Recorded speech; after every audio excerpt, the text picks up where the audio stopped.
자, 오늘부터 기독교 학료 제 2권을 출발하도록 하겠습니다. 제가 다 요약을 못해서 1권은 스프링 노트를 해줬는데 제 게으름을 용서해 주시고, 일단은 4장까지는 제가 해놨어요. 2권이 총 몇 장인가요? 1권이 몇 장이죠? 18장, 2권은 17장, 3권은 25장, 4권은 20장, 그래 도합 몇 장? 80장. 8장이 1권, 2권, 3권, 4권으로 구성이 되었다. 1권의 주제는 성부 하나님이라면 2권의 주제는 성자 하나님, 3권의 주제는 성령 하나님, 4권의 주제는 교회와 국가론, 교회론이라고 말을 할 수 있습니다. 이런 일들을 통해서 지난 시간에 우리가 칼빈이 얼마나 철학적인 방법론, 구조론을 가지고 기독교 강요를 구성하였고 진술했는가, 그걸 우리가 알 수 있었습니다. 그래서 아침에도 논했지만 철학적 칼빈주의가 얼마나 중요한 것인가. 그래서 기독교 역사를요, 기독교 강요 이전의 기독교와 기독교 강요 이후의 기독교로 나눌 수 있다.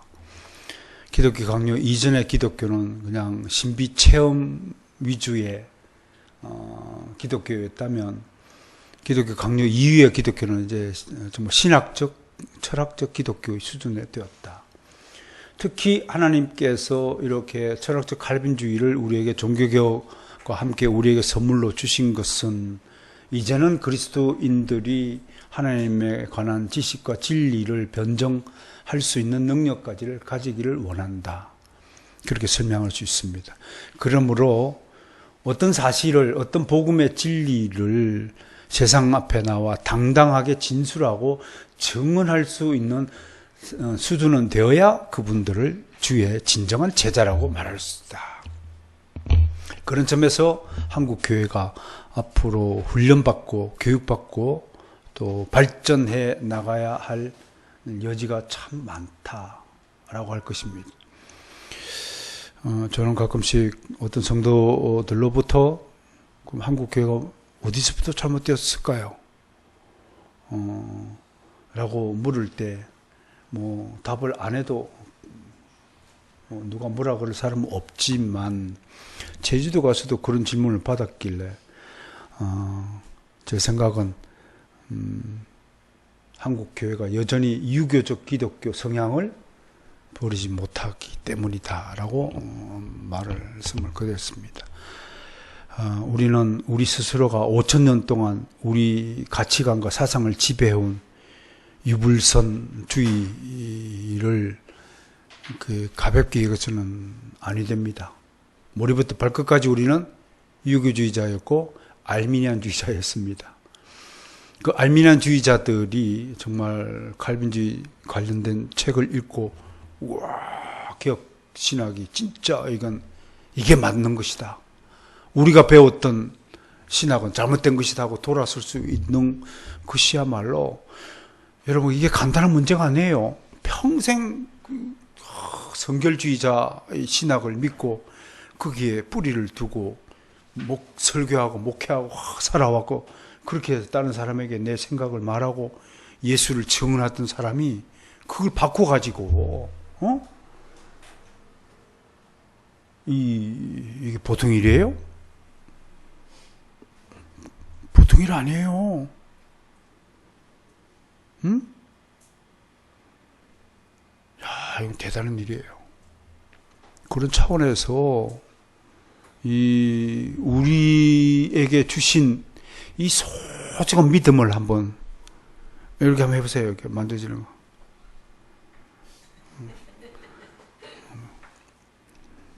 그러니까 너무 소중한 것 같아요. 이거 우리 손에 쥐어 주시려고 2000년 기독교사에서 거의 한 600만 명이 순교를 했다라고 기록하고 있어요.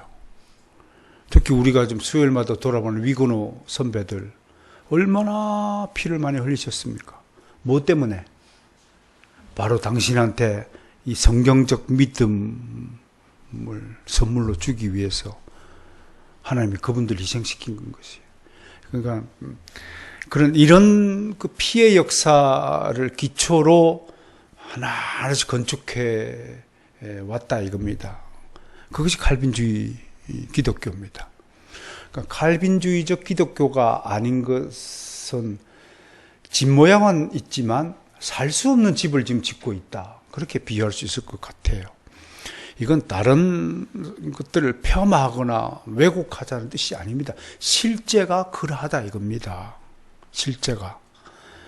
2더하기는 4인데 자꾸 3이라고 우기며 답을 시험 때마다 3이라고 4라고 그랬더니 이번에는 3으로 쓰고 다음에 5라 쓰고 자꾸 틀리게 쓰는 반 친구가 있다 칩시다. 클래스메이트는 클래스메이트인데 자꾸 오답을 쓰면 어떻게 해야 되겠어요? 알려줘야죠.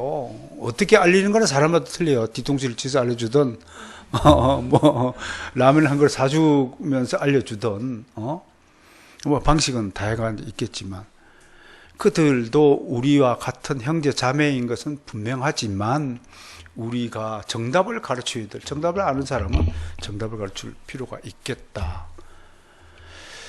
여러분 다시 한번 이제 기독교 강요 1권을 끝내고 이제 성부 하나님에 대한 여러 가지 지식을 이제 겸비하게 되었습니다. 그 하나님에 관한 지식 없이 인간에 관한 지식을 쌓을 수 있다 없다? 없다라고 분명히 1권에서 말했어요. 그리고 하나님의 그 뜻과 계획을 우리에게 어떻게 알려주셨다? 계시로 알려주셨다. 이런 게 1권의 주된 관심이고, 그리고 섭리, 그 계시를 기록한 것이 뭐라고? 성경이다. 성경. 무한 하나님의 말씀, 성경으로 우리 계시해 주셨다. 성경 66권 이외에 다른 성경을 우리가 정경으로 받을 수 있다 없다? 없다. 성경의 1.1학대を없애거나 붙일 수 있다 없다? 없다. 심표 하나도 붙이면 안 된다. 이런 이야기들을 1권에서 쭉 하고 난 다음에 그러면서 인간은 전적으로 타락한 존재다. 그럼 2권은 출발이 뭐예요? 예수 그리스도에 관한 이야기를 지금 오늘부터 하는 거예요. 그런데 오늘 이야기가 뭐냐면 원죄가 무엇인가라는 내용을 다루고자 합니다. 왜 예수 그리스도를 이야기를 꺼내기 전에 칼빈이 원죄를 이야기를 꺼낼까? 그것은 원죄로 말미암아 인간은 전적으로 부패했고 구원 문제에 있어서 인간이 스스로 구원에 대해서 할 수 있는 일은 전혀 없는 상태에 있으므로 예수 그리스도가 오셔서 우리를 구원해 주셔야 된다. 그 얘기하는 겁니다. 물에 빠진 사람은 반드시 물 밖에 있는 어떤 사람에 의해서 구조를 받아야 한다라는 것이 구원의 논리입니다. 그래서 예수 그리스도가 인간의 모습으로 오셔서 만약에 여러분 생각해 보세요. 내가 물에 빠져 살려달라고 고함치고 있는데 나를 구하러 온 사람이 뱀이 와서 Can I help you? 그러면 어떻게 될까요? 그러면 어떻게 됐을까 하면 아마 나 물에 빠져 죽는 것이 낫다고 아마 빠져 죽을지도 몰라요. 왜 인간으로 나와 같은 모양으로 오셨는가를 좀 설명하는 거예요. 인간을 구원하기 위해서는 인간의 모습으로 오셔야만 됐다는 그 이야기를 하고자 하는 거예요. 자, 오늘 1장 원제로는 11항에 걸쳐 있어요. 하나씩 읽어보면서 이야기합니다. 좀 앞에서 하나 읽고 제가 설명하고 그 다음에 우리 안시현 자매가 읽고 그렇게 하겠습니다. 1항부터 읽어둘까요? 2-1-1 자기를 아는 지식 우리가 지니고 있는 것 가운데 우리 자신의 것은 하나도 없고 모든 것이 하나님이 베풀어 주신 것이요 우리는 그것을 누릴 뿐이다. 아담의 타락 이후 우리의 비참한 처지를 깨달으면 우리의 모든 자랑이나 자신감이 사라져서 우리가 정말로 낮아지고 수치로 가득하게 될 것이다. 첫사람 안에서 우리는 원 상태로부터 타락했다. 거기에 두 번째 줄에 비참한 처지 밑줄 껐어요. 예수 믿기 전에 우리는 비참한 처지에 있었다는 것을 알아야 한다라고 말씀하고 있습니다. 그래서 하이델베르그 요리문답은 제1부가 비참한 인간의 상태를 논하고 그 비참한 죄인을 구원하는 내용이 2부에 있고, 그래서 우리는 감사해야 된다. 3부가 감사해. 비참과 구원과 감사라는 3부작으로 되어 있는 것이 하이델베르그 요리문답의 구조라고 이미 배운 바 있습니다. 우리가 비참한 상태다. 이거 인정하셔야 합니다. 전에도 얘기했죠. 도스토옙스키 비참한 상태, 인간이 얼마나 추하고 악한 존재인가, 인간 연구 종합 백과사전이라고 알려진 작품이 바로 도스토옙스키의 죽음의 집의 기록이다라는 책을 소개한 바 있습니다. 그 시베리아 감옥에서 보낸 4년여 동안에 감옥 안에서 일어나는 모든 악하고 추한 행동들이 다 그 기록되어 있어요. 그걸 고발하고 있어요. 여러분, 인간이 전적으로 부패하고 오염되고 타락한 존재임을 인정하십니까? 예수 믿기 전에 자칭 자기를 어렵다고 하는 자들마저도 그 속에 얼마나 가득한 탐욕인가 그렇게 알 수 있습니다. 자, 2항. 그럼에도 인간은 어떻게 하냐면, 한자로 쓴 것은 이해하죠? 이거 중국의 특강하기 위해서 한자로 제목이라도 적어놨다. 자기 도취라는 것, 안시는 자명 읽으시기 바라요. 자신의 재능을 과신하여 옳기라면 터무니없는 오류를 범하게 된다. 모든 사람은 본성적으로 자기 자신에 대한 맹목적인 사랑을 갖고 있으며 자신에게 혐오스러운 것이 전혀 없다는 것을 꺼리낌 없이 받아들인다. 그리하여 스스로 충분히 선하고 복된 삶을 이어갈 수 있다는 험한한 사고를 가진다. 거의 어느 시대를 막론하고 인간의 본성에 대해 가장 지켜세우는 발언을 하는 사람이 가장 환영을 받고 복수를 받아. 자기 도취자를 심리학적으로 자기애주의자라고 그래요. 자기애주. 셀프 러브죠. 이거를 이제 그 하나의 신드롬 증상으로는 나르시시즘이라고 그래요. 뭐 다들 아실 거니까 구체하게 설명을 하지 않겠지만, 야, 이거 뭐 이런 분들 참 많아요. 그 예를 들어서 학회나 어떤 뭐 수업 시간에 이렇게 질문 받으면 이제 그런 학생들이 그걸 교수가 모를 줄 알고 그렇게 질문하는지 모르겠어요. 다 알고 있으면서 교수가 아는지 모르는데 탁 질문 던지는 사람이 있어요. 그게 바리새인의 위선이에요. 그게 자기 도취주의자예요. 근데 여러분, 우리 개혁 신학자들이 공부를 그렇게 만만하게 한 건 아니에요. 그거 하나는 인정해 주셔야 돼요. 이렇게 책 몇 권 읽고 다 아는 것처럼 이렇게 하면 안 돼요. 여러분, 어거스틴 고백록 읽고 막 어거스틴을 다 아는 것처럼 그러면 안 돼요. 기독교 강요 이거 한번 읽어나고 저는 30분 읽어도 모르겠어요. 근데 이제 조금 칼빈이 어떤 계획을 가지고 기독교 강요를 진출했는가? 26살 나이에. 천재 아니고는 뭐 설명할 수 없죠. 예수 믿은 지 8년밖에 안 된 친구가 이런 책을 쓴다? 그러니까 인간의 능력을 넘어선 거예요. 그래도 좀 아는지 않았으면 좋겠어요. 겸손하게. 막 아는 것처럼. 학회 때마다 막 마이크 잡고 막 이거 질문을 하라고 했더니 지가 강의자인지 막 강의를 해요. 그러니까 자기 도취에 빠지니까 이거 절제도 안 되고 아름답지도 않고 추하고, 그날 집에 들어가서 편히 이불 덮고 잠을 잘 수 있을지 모르겠어요. 여러분, 부끄러움을 느끼는 사람은 부끄러움 때문에 잠이 와요, 안 와요? 안 와? 그럼 양심이 살아있는 거야. 부끄러운 짓을 해도 잠을 잘 잔다. 그럼 양심이 화인 맞은 자지. 부끄러우면 안 되잖아요. 근데 그런 분들이 많아요. 그러니까 보세요. 우리가 얼마나 비참한 존재인데도, 하나도 내가 내세울 게 없는 존재도 얼마나 잘난 체예요. 얼마나 예쁜 척하고 막.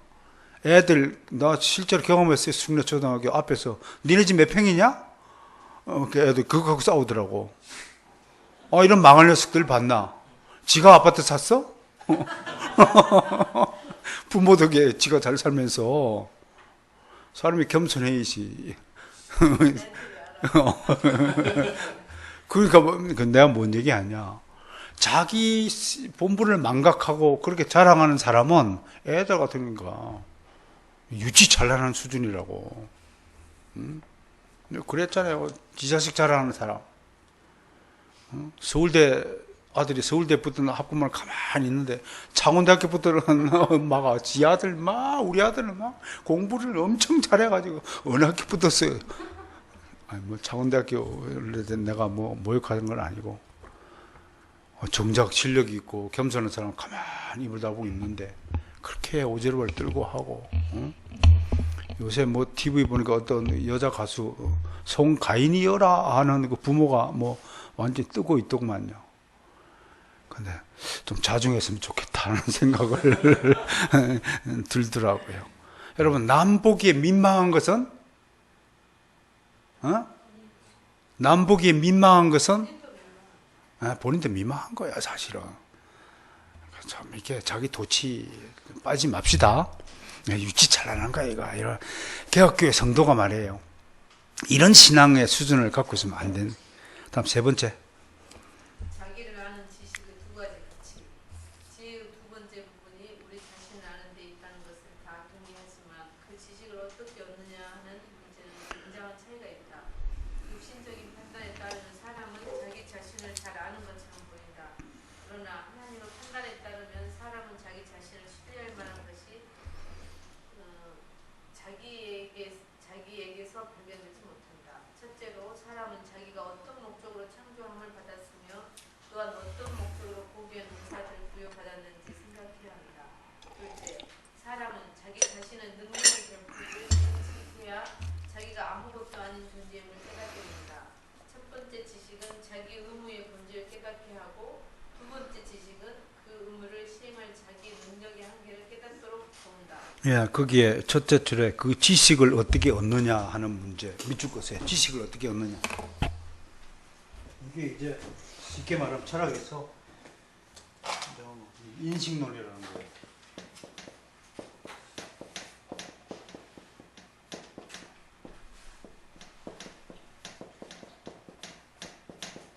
인식론.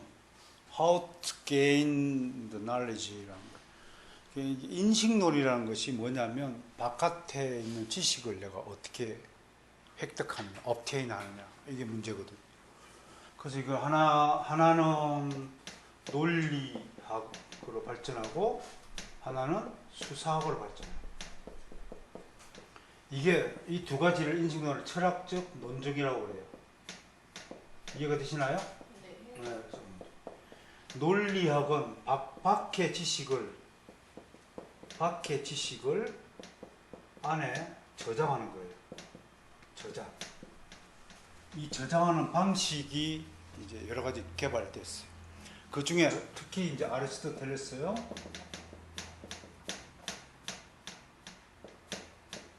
그래서 이 귀납법과 연애법이 상당히 이제 우리에게 좋은 학문적 틀을 제공해 줬죠. 서론, 본론, 결론 항상. 그 다음에 시네마 구조고라는 게 있죠. 기승전결. 그리스 논법 A가 있고 B가 있고 그래요.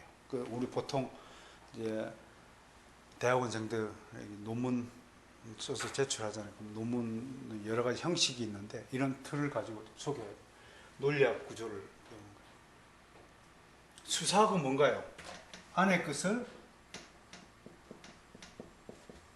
밖으로 표현하는 거예요. 표현하는 거예요. 그래서 이 두 가지 능력을 가르치고자 하는 것이 요즘에 말하는 우리가 그렇게 논술을 가르친다. 응? 그래서 이제 드디어 이제 이 우리나라에서 논술 교육을 도입을 했는데 이게 옛날에 칼빈 시대 때 종교교육 시대 때는 거의 모든 학생들이 기초 공부를 해서 논리학 수사학을 반드시 했어요. 수사학을 배워야 설교의 황태자가 누군가요? 찰스 스펄전. 이런 분들이 무식한 것 같아도 수사학의 달인이에요. 예수님이 산상수훈 수사학의 달인이에요. 막 들판에서 설교하니까 갑자기 들판에 꽃이 피었어. 저 들판을 보라. 저 백합화를 보라. 심지도 않고 가꾸지도 않는데 누가 저걸 키우느냐. 하늘에 공중에 나는 새들을 보라. 이런 문학적인 표현들. 오늘 제 설교 평가를 어떻게 했나요? 평가는 못한 것 같은데요. 그냥 서로 받은 은혜를 생각하군요. 아이 참. 그 논리학적으로 오늘 수사학적으로 어땠는가 이런 거 좀. 왜 이렇게 요구하냐면 여러분의 신앙의 발전을 위해서 내가 그렇게 하라는 거예요. 나 위해서가 아니고. 이건 비판이 아니고 비평하는 거예요. 비평. 비난과 비판과 비평이 있어요. 비난하지 말고 비판하지 말고 비평하라. 응? 근데 비평하라 그랬더니 비평은 뭐예요? 확실히 근거를 가지고 평가하는 거예요. 그래서 이런 점은 굉장히 탁월했고 이런 점은 조금 아쉽다. 이런 부분들. 응? 그 근거 없는 것은 전부 비난하는 거 비판해. 그걸 하면 안 돼. 그걸 비판하지 말라 하신 거예요. 인식론, 지식을 획득하는 방식이에요. 그러면 바깥의 지식을 어떻게 저장할 것인가? 그래서 하나님이 우리에게 성경 66권에 있는 신적인 지식들을 몇 개의 창고에다가 분류했어요? 7개의 창고에 분류해서 만들어 주셨어요. 그래서 성경에 관한 진리는 제 첫 번째 창고인 성경론이라는 창고에 저장해. 두 번째는 성부 하나님이 가는 것은 신론. 그 다음에 인간은 어떤 존재인가? 인간론. 그 다음에 인간은 누가 구원시키는가? 기독론. 구원받는 백성은 어떻게 구원받는가? 구원론. 그게 성령론과 구원론 같은 거죠. 구원받는 백성은 이 땅에서 어디 되느냐? 교회론을 해야 됩니다. 마지막 때 일어날 일은 종말론. 이게 7개의 창고에도 성경 66권의 창고를 논리적으로 체계적으로 했다가 이걸 무슨 신학? 조직 신학이라고 하고, 조직 신학의 내용은 7대 교리로 구성되었다 라고 얘기하는 거예요. 그 하나님이 성경 66권에 있는 이 지식들을 쫙 바닷가에 보물을 쫙 널려놨어요. 온갖 사례집이 보물들이 다 앞에 널려 있어요. 그리고 당신의 사람들, 신학자들을 통해서 종류별로 7개 모아서 조사해보니까 한 7개, 대략 7개 종류로 나눠지는 거예요. 창고를 지어서. 다. 제가 언젠가는 여러분 앞에 써서 책이 내드릴 것이 창고 한 개마다, 창고 하나마다 몇 개의 방이 있다고요? 7개 방이 있어요. 그래서 7 곱하기 7, 77이 49 교리만 기본적으로 딱 차고 있으면 뭐 어떤 이단 사설에도 흔들리지 않고 그게 아니야. 응? 옛날에는 저도 이제 나이를 먹었나 봐요. 옛날에는 막 엉터리 같은 소리를 막 그거 아니야. 어디서 그딴 걸 주장하고 있어. 이랬는데 지금은 그거 아니고 이건 이거야. 여유가 좀 생겼어? 늙었다는 거예요. 이제 한 10년 있으면 빠이빠이 되는 거예요. 그렇게 여유를 좀 부리는데 그게 왜 여유가 생기냐고 내가 가만히 생각해 보니 이게 차곡차곡 가득 찬 거야. 여러분들이 좀 해주셔야 될 건 최소한 명언 이런 것 좀 어떻게 하면 안 돼? 내 명언 중에 한 가지가 있잖아. 빈박스가 바람에 날린다.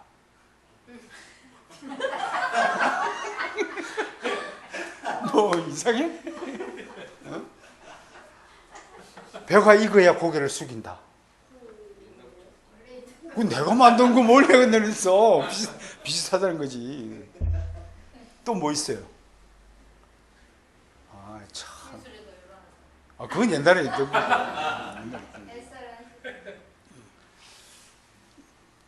여러분, 무지가 교만이다. 이런 것들 좀 어떻게 기록해서 좀 해주면 안 될까? 그러니까 알고 보니까 어쨌든 49개 교리가 내 안에 딱 차곡차곡 정리가 되어 있어요. 그래서 언제든지 꺼냈으면 말을 할 수 있어요. 성화가 무엇입니까? 지위가 무엇입니까?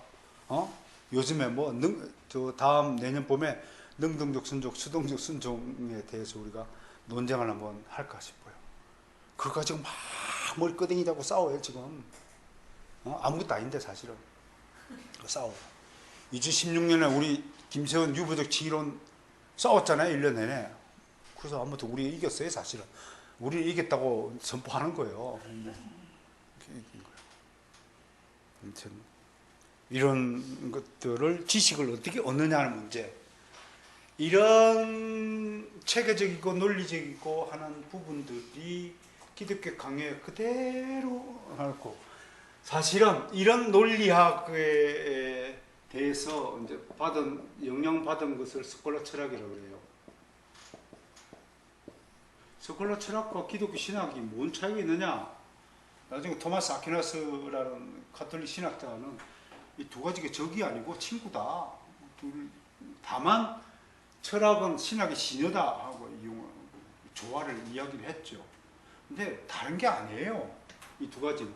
이게 뭐예요? 스콜라라는 것은 당시 수동으로 세운 부설 학교를 말해요. 그러니까 학교에서 연구하는 신학이에요. 그럼 스콜라 철학, 그럼 기독교 신학은, 철학은 뭐냐면 교회에서 하는 신학을 말해요.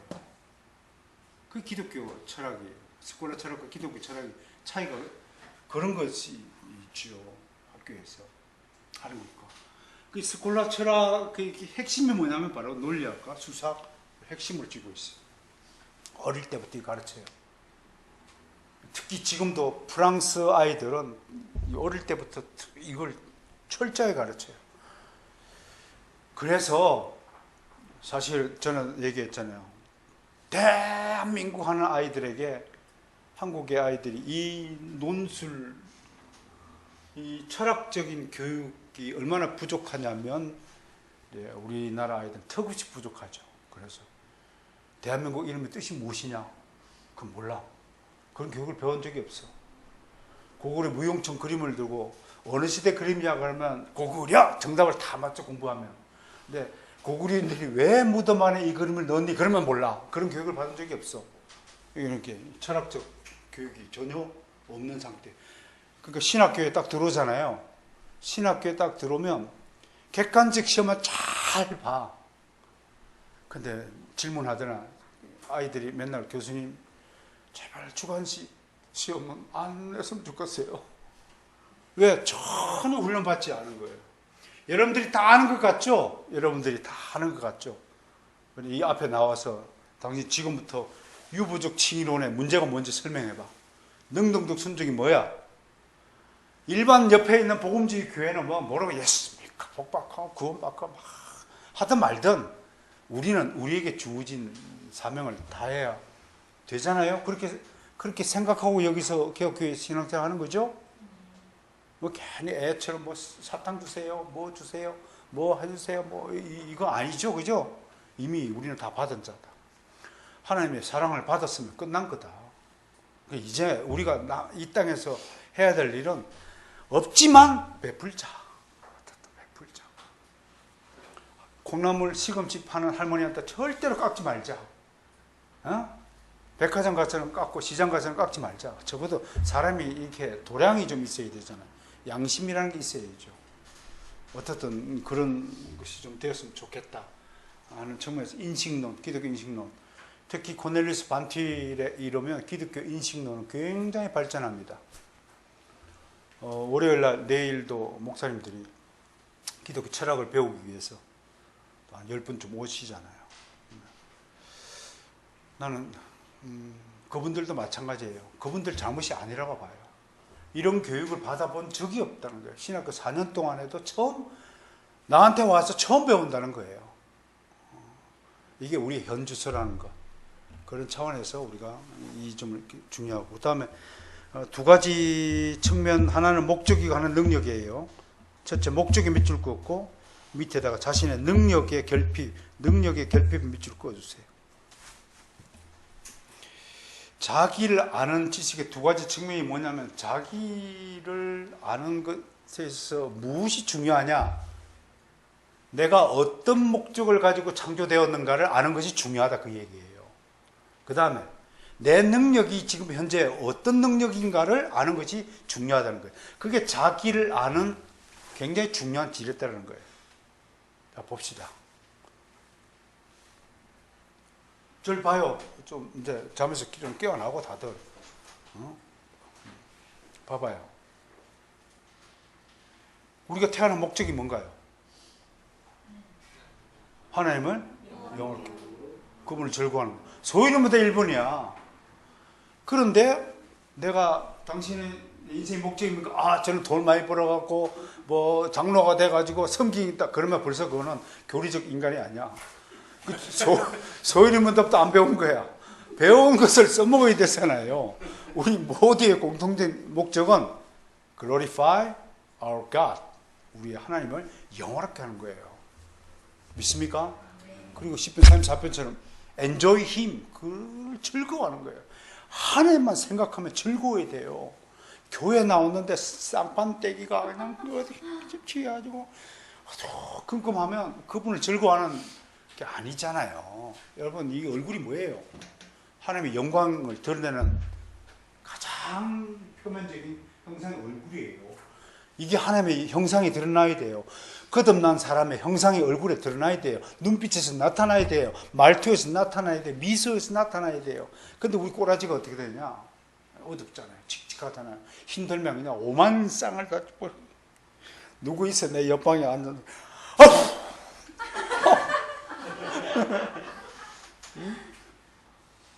좀 생각해 볼 점이 있죠? 목적, 하나님 영원할게요. 이것만 생각해요. 나머지 하나님께 맡겨요. 지금 맡기는 직업에 충실하세요. 충실히 하는 거. 그리고 조금 우리에게 주어진 자유가 뭘까요? 좀 파일을 키우는 거. 한 달란트 받은 걸 2달란트, 3달란트를 남기려고 애를 쓰는 거. 그건 아주 성경적이죠. 그러니까 재무를 사업을 하신다. 그럼 사업을 키우고 가는 거. 계속 도전하는 거. 넓히는 거. 쏜도 계속 확장해 가는 거예요. 남대로 뭐더러 그러다 하나님을 믿고 가는 거예요. 도전하는 거. 계속 넓히는 거예요. 우리도 마찬가지예요. 리폼 센터도 앞으로 세워질 것이고 리폼도 10대 사역이 일어날 거예요. 계속 넓히는 도전하는 거예요. 그걸 무모하다고 생각하면 안 돼요. 다른 차원이에요. 그럼에도 불구하고 두 번째가 뭐예요? 능력이에요. 나의 능력이 아무것도 useless thing이라는 거. 미국에서 엄지는 우리는 뭐예요? The best, top 뜻이지만 이거 어떨 때는 가장 쓸모없는 손가락이라는 의미를 써요. The useless thing으로 써요. I'm soon to drink the wine. 그러면 술을 마실 때 엄지다 그러고 잘못 알아들으면 야, 술 진짜 잘 마신가 보다. 술을 마실 때 문외한이라는 뜻이에요. useless thing. 엄지 같은 인생이라고 하는 말이 있으면 우리는 미국 사람들이 엄지 같은 인생이다 그러면 이게 뭔 뜻이요? 지가 잘났다는 거야? 아니, 하나님 앞에서 나는 정말 쓸모없는 인간이다 라고 고백하는 거예요. 청교도 신앙의 문서들 보면요, 이거 씀이라는 그런 인생, 씀 라이프라는 단어 이제 이해가 되시겠죠? 이거는 뭐 근총을 쏘고 이거는 뭐 고리 걸고 약혼하고 약속하고 하는데 이건 아무 쓸모올 데 없대. 근데 이 엄지 시대가 돌아왔잖아요. 엄지 시대가 돌아왔잖아. 응? 개혁교회 성도들 얼마나 잘 웃는지 모릅니다. 행복해하고 기쁘게 하고 주 안에서 정말 하나님의 즐거워하는 그 목적을 두지만 내가 할 일은 굉장히 내가 무능력하고 하나님 은혜가 없이는 도저히 잠시도 설 수 없다는 사실을 믿으시기 바랍니다. 자, 4번 수원이. 아담의 타락과 죄의 본질, 아담에게 선악을 알게 하는 나무의 실과를 먹지 말라 하신 것은 그의 순종을 시험하며 그가 기꺼이 하나님의 명령 아래 있다는 것을 입증하도록 하기 위함이었다. 하나님이 아담에게 가혹한 벌을 내렸다면 그것은 결코 가벼운 죄가 아니다. 교만은 모든 악의 시작이다. 아담이 반역한 것은 사탄의 유혹에 사로잡혔기 때문이기도 하지만 한편으로 그가 진리를 멸시하여 거짓에게로 돌아섰기 때문이다. 그러므로 불신앙이 타락의 뿌리였다. 아담의 반역은 단순한 배반이 아니라 하나님을 대적하는 비열한 모욕이 결합된 것이었다. 또 하나님께 거짓과 시기와 악의가 있다고 떠는 사탄의 비방에 동조한 것이다. 나아가 불신앙은 그들의 야망을 낳았고 이 야망이 완악한 불신앙의 어머니가 되었다. 그 어거스틴 고백록 있지만 아담이 왜 선악과를 따먹었을까라는 이유에 대해서 어거스틴은 분명히 아담이 교만했기 때문이다. 뭔 뜻일까요? 아담이 뭘 교만했어요? 교만은요, 자기 자신과의 타협이라고 이야기해요. 뭐예요? 이 정도는 괜찮을 거야. 안일주의예요. 선악과 이거 따먹는다고 하나님이 나를 이렇게 사랑하고 에덴 동산의 주인이 난데 내가 뭐 이런 거 하나 따먹는다고 이것 가지고 하나님이 나한테 뭐라 그러겠어? 하는 것 자체가 교만이라는 거예요. 이미 교만의 마음이죠. 즉 어거스틴은 아담의 이 범죄를 에덴 동산의 진짜 주인은 하나님을 망각하고 자기가 주인 행세를 한 것이라고 보는 것은 아주 정당한 평가라고 봅니다. 물론 저는 불순종의 죄악이라고 이름을 지었죠. 저 노란 책 어디 있어요? 신학살이 사람살이에서 이 네 가지 죄악에 대해서 했지만 왜 제가 이 책을 쓰냐면 제가 아주 좋아하는 제임스 몽고베리 보이스 목사님의 창세기 강의집에 이 내용이 빠져 있어서 한번 다뤄보았던 것입니다. 그러면서 교만이 모든 악의 시작이었다. 우리는 보통 아담이가 저도 뭐 그런 수준에 불과했지만 표피적으로 보면 마누라가 먹으라 그래가지고 그냥 어쩌지 먹었다. 가정의 평화를 위해서 뭐 어떻게 한다. 어떤 뭐 부흥사가 이렇게 해석을 하더라고요. 웃기기 위해서 한 거는 좋지만 근데 그 너무 표피적인 해석이고 이런 깊은 영적인 해석에도 내려가야 한다. 교만이다. 라고 하고 그 다음에 밑에서 세 번째 줄에 단순한 배반이 아니라 하나님을 대적하는 것이다. 비열한 모욕이다. 이야, 이런 데서 갈비 목사님의 그 뭐라고 그럴까요? 아주 단단한 범죄에 대해서는 추호도 용납함이 없는 하나님의 변정각, 하나님의 변호가, 사탄의 이 침투, 공격에 대해서는 조금도 물러남이 없는, 그래서 우리 돌아가신 그레이삼 메이천 박사님의 유명한 어록이 뭐예요? 정말 중요한 일에는 싸움이 있다. 무조건 싸우지 않고 평화롭게 지내자 하는 나비주의자들이 있어요. 우리 전에 학회 가서 만나 뵀죠, 그분. 상당히 그 박애주의자죠. 그러면서 긍정주의자죠. 낙관주의자죠. 인간의 비참을 부정하고 인간은 그래도 쓸만한 존재다 라고 얘기하는 그 긍정주의자, 낙관주의자들이 바로 자유주의자들의 핵심이었다. 칼 바르트도 한때는 이런 낙관주의, 긍정주의에 함몰되어 있다가 2차 대전 당시에 히틀러 정권을 두둔하는 지식인들을 보고 자기를 가르친 스승 하르낙도 이게 전쟁을 막 두둔하는 거예요.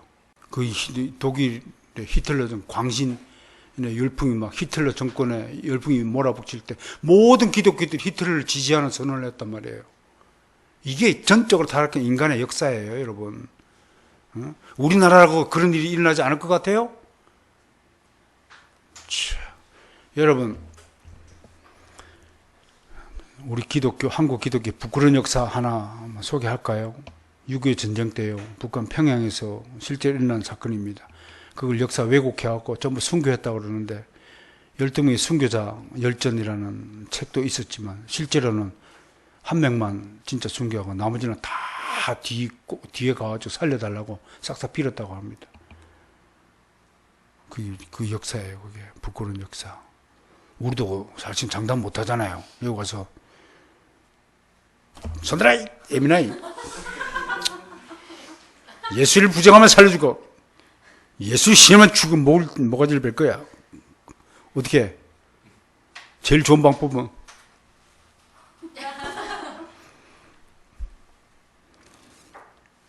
자신 있어요, 여러분?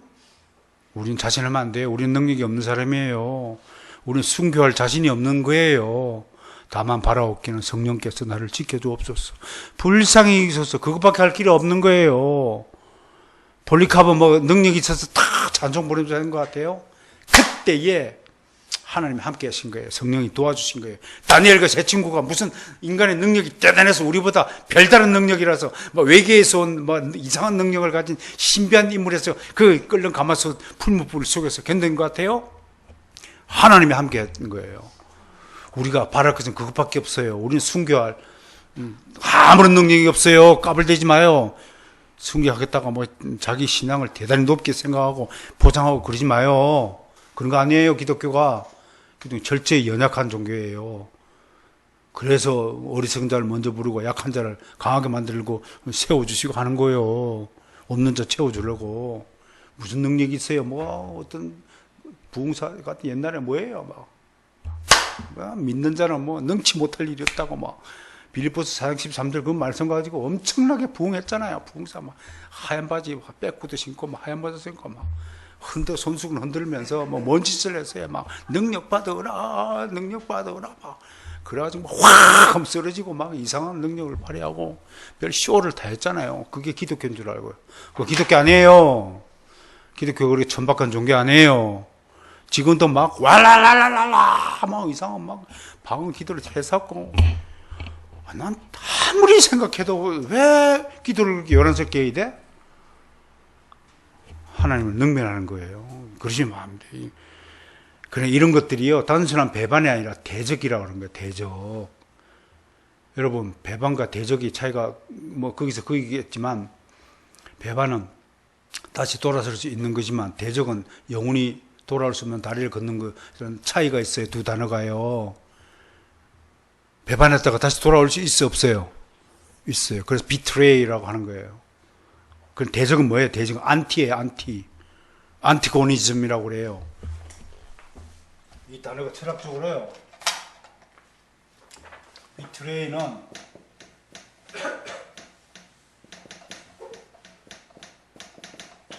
다른 거예요. 이거는 돌아설 수 있는 가능성이 있지만 이거는 완전히 돌아설 수 없는 가능성이 일말도 없는 걸 말해요. 이거 사탄에서 쓰는 거예요. 안티고니즘. 사탄주의자들이 안티고니스트예요. 교회 가라지들을 안티고니스트라고 그래요. 사상적으로. 아시겠어요? 우리 가운데는 그런 사람 없지만 세상 가운데 하나님을 근본적으로 대적하는 사람이 있어요. 여기 봐요. 무슨 S대 철학 교수 출신 그분 봐요. 똘 봐요. 똘. 근본적으로 안티고니스트예요. 돌아올 가능성이 전혀 없어요. 그런 걸 말하는 거예요. 대적하는. 이게 뭐예요? 칼빈이 비열한 모욕이라고 그랬어요. 여러분, 우리가 이 원수를 사랑해야 되고 이웃을 내 몸처럼 섬겨야 되는 존재이지만 그 속에서 마귀를 대적하라 라는 말도 함께 주어졌어요. 원수들 안에는 비트레이어가 있는 반면에 안티고니스트가 있어요. 원수들에게도 두 가지 종류가 있어요. 아직 복음을 듣지 않은 하나님의 자녀가 있을 수 있고 영원히 대적자, 안티고니스트가 있다. 버림을 받는 자, 유기된 자. 우리는 알 수 없지만 그 두 가지 종류의 사람이 이제 불신자 그룹을 형성하고 있어요. 우리 입장은 그들이 누군지 무시한 채 그냥 사랑하는 일에만 충실하면 되는 거예요. 우리는 우리 할 일 하자. 지금 그래서 오늘은 사안까지만 합시다. 제 이야기, 원죄 이야기를 다루려면 뭐 너무너무 뭐 다뤄야 될 얘기 풍성하게 많이 있죠. 다만 오늘 결론적으로 사랑하는 성도 여러분, 우리는 신적 지식을 갖춘 일에 절대로 게을리해서는 안 됩니다. 속히 땅의 지식을 구하지 말고 하늘의 지식을 구하는 자가 되길 원합니다. 땅의 일을 소망하지 말고, 그리고 여러분 제발 내가 무엇을 할 것인가 자꾸 그렇게 생각하지 마세요. 나는 무능력자예요. 내가 해서는 안 돼요. 여러분 아마추어가 뭔 일을 하면 어때요? 결과적 비참해. 이걸 전문가가 뭘 일을 해야 되는 거예요. 무슨 말인지 아세요? 그러니까 철저히 제자 훈련을 받은 상태에서 하나님의 일을 증거하도록 노력해 줘야 돼요. 그러니까 내가 여러분들에게 함부로 전도하라고 내가 말하지 않잖아요. 교회에 데리고 와봐야 아무 소용없어요. 정말 하나님의 은혜에 감업하고 감동하고 성령님의 역사에 있어. 그리고 우리가 정말로 전문가적인 복음의 설명과 증거를 통하여 하나님의 의한 감동, 성령의 감동을 받은 사람만이 정말 하나님 나라의 잔치에 예복을 입고 참석하는 거예요. 예복 입지 않고 참석하지 않는 사람 다 쫓겨난다는 말이 그런 거예요. 교회 당에 와봐야 언젠가는 쫓겨나가지고 언제는 다시 또 뜨돌이 생활 하실 분들이에요. 그런 차원에서 신적인 지식을 갖춰서 무지 상태 벗어나는 것. 그 어떤 것보다도 가장 중요한 일을 여러분들이 하고 있어요. 여러분들이 직장에서 뭐 무슨 일을 하는 거 그거 천배만배 비교 안 될 정도. 바로 이 시간 기독교 강연을 듣고 신적 지식을 하나하나 쌓아서 이렇게 인식론 이런 조직신학 7대 교리를 차곡차곡 정리해가는 인생보다 더 중요한 건 없어요. 여러분들 돈 1,000억을 벌어서 갖다 준다 해도 그것보다 더 중요한 게 이거예요. 신적 지식을 갖추는 거예요. 그게 칼빈이 우리에게 말하고 싶어 하는 거예요. 사랑하는 그리스도인 여러분, 이 책을 읽고 정말 하나님이 어떤 분인가를 알기를 원합니다. 그게 기독교 강요에 통하는 칼빈의 편지예요. 자, 어떻습니까? 다음 주도 더 쉬지 않고 칼빈을 여행하도록 하겠습니다. 감사합니다.